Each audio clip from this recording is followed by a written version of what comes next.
It's nice to be in the position we're in, that we're playing for a possibility of getting in a conference championship game. It's nice to be 8-2, bowl eligible, all those kind of things. So I anticipate a really close game this week. Hawaii's the best passing team in our league. Schematically, they are 4 and 5 wide receivers every single snap. Now, if you take enough guys out of the box to cover them correctly, then they run it really, really well. They have 2 talented quarterbacks and some really good receivers. So we're going to have to play really, really well to have a chance to win. Who do you compare Cole McDonald to that you've faced this year, last year? Jordan Love.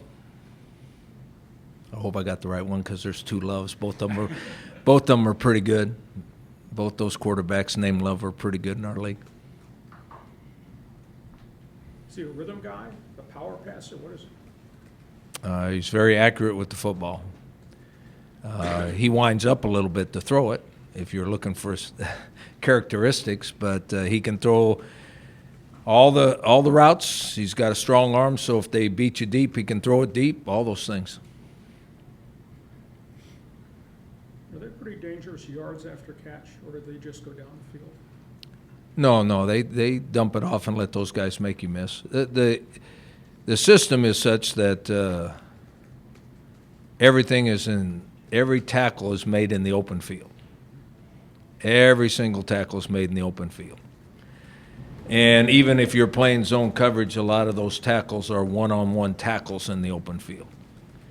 It's the way the game is going now. You see it more and more all the time.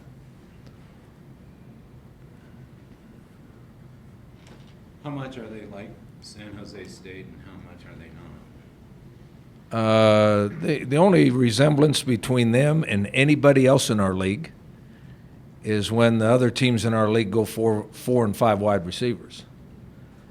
The San Jose's of the world, and I mean they have all those people that throw the ball a lot have that in their package, but they also have tight ends in their package. They also have fullbacks in their package.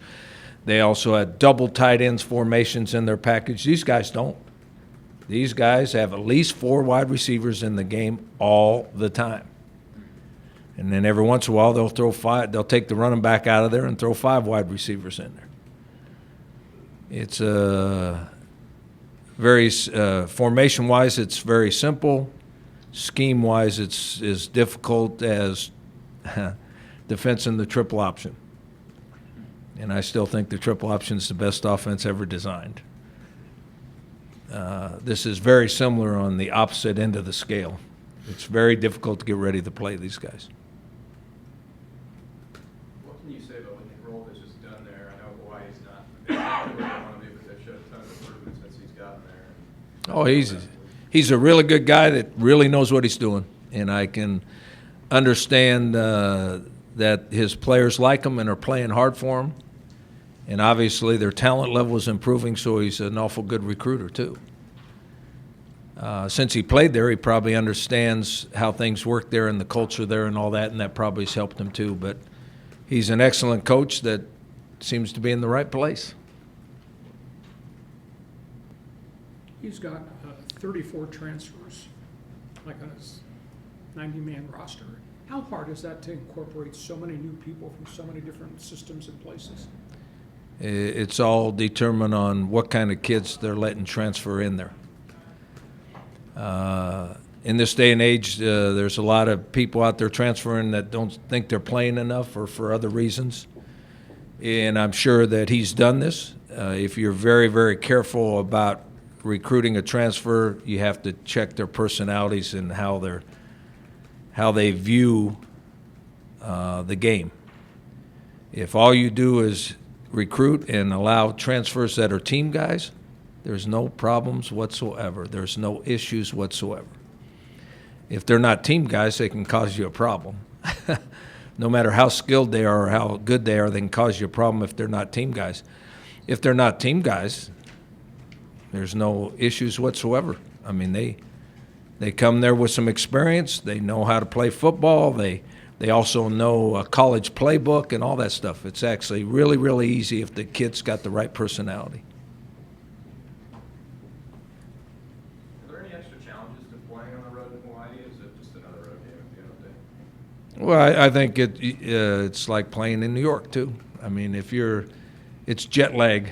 The longer you stay on that plane, the less you're yourself.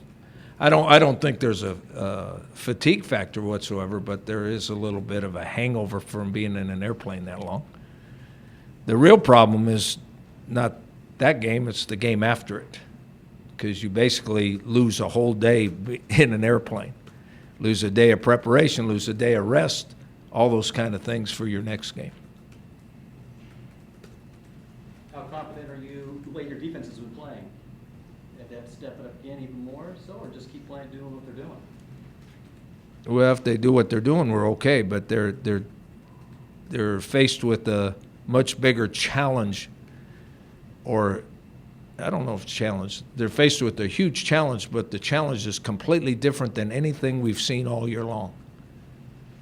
Because Hawaii, their scheme that Hawaii runs, and they're really good at it. So if you haven't seen it before, it's just, and I keep saying this, it's like playing the triple option if you haven't seen the triple option all year. Check who's leading the nation in rushing, and now the top 10 teams in the nation in rushing, they're all triple option teams. All the academies are.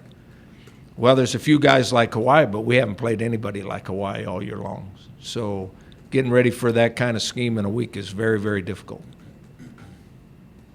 Who has the most onus? Is it the pass rush to get to the quarterback, or is it the secondary, or who's most responsible for making sure that it goes the right way? If you don't get a pass rush, the secondary has to be outstanding.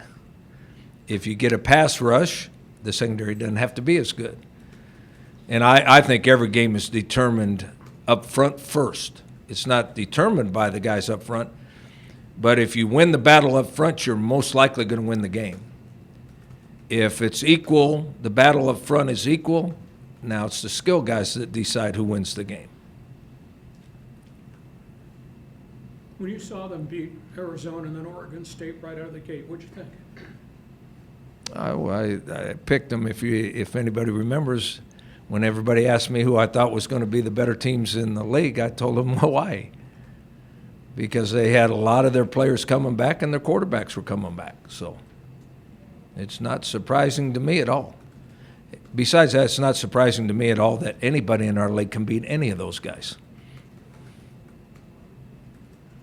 Offensively, Rocky, what challenge are you faced on that side? Well, to have the best chance to win the game, we have to be able to run the ball and keep them off the field.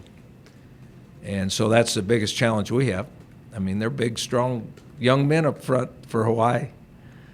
And we've not shown a tendency to be consistent at running the football.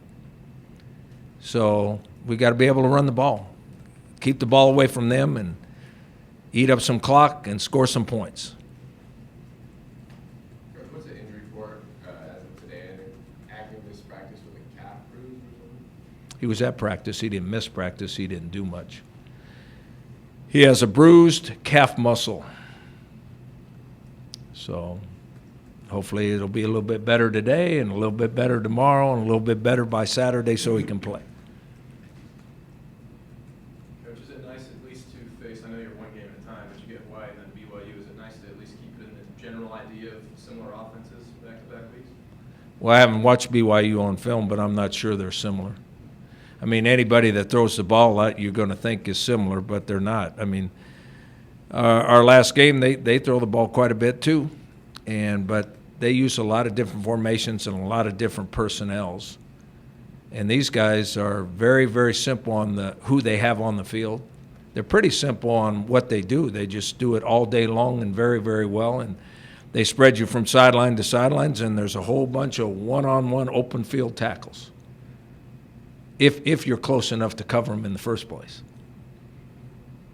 So if you get the right players and practice same thing over and over and over and over again, you get pretty darn good at it. Speaking of running the ball, I mean, obvious have the services of your tailback, your starting tailback all the time. You lost a fullback early on, your receivers got beat up. And you got a pretty young defensive line. How satisfying is it to be at this point, be 8-2 with?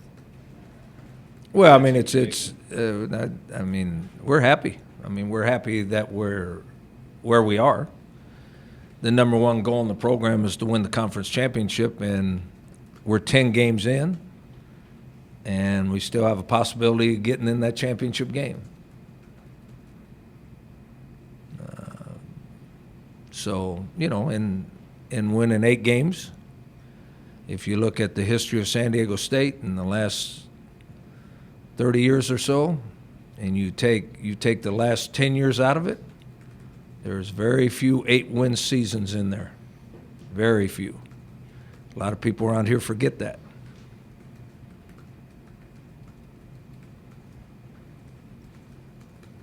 Is there a different energy, electricity to play in Aloha Stadium? Do you sense that Hawaii's persona is very different at home than if they're in Corvallis or Albuquerque or wherever?